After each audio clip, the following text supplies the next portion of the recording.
وقتش رسیده که تمومش کنم. شکست خوردم، بدجوریم شکست.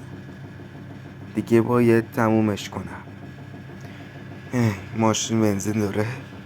بذاری بکنم. آره داره بنزین، خدا رو شکر. وقتش رسیده که تمومش کنم. ها؟ اون کیه همونجا نشسته؟ انگار یه خواننده است. من یه فقیرم، پس هیچی بر نمیرم. هی رفیق، چرا همینجا نشستی؟ تو هم شکست خوردی؟ آره منم همینطور. بلند شو یکم با هم دیگه قدم بزن. نظر چیه؟ تو اومدی اینجا چی کار کنی؟ اومدم اینجا تمومش کنم. جاجا دنیا قشنگی هم هست. آره. چه قلعه قشنگی هست. ها اینجا چه خبره؟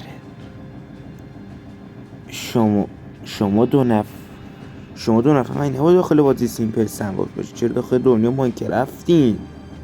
ها اومدیم اینجا تمومش کنی. دیگه میخوایم از این دنیا بریم.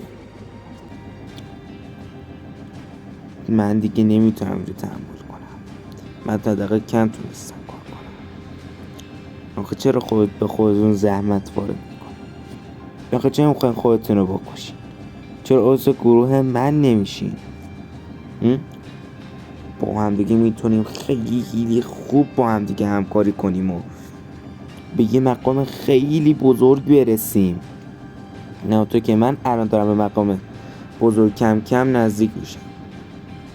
بیاین با هم دیگه همکاری کنیم.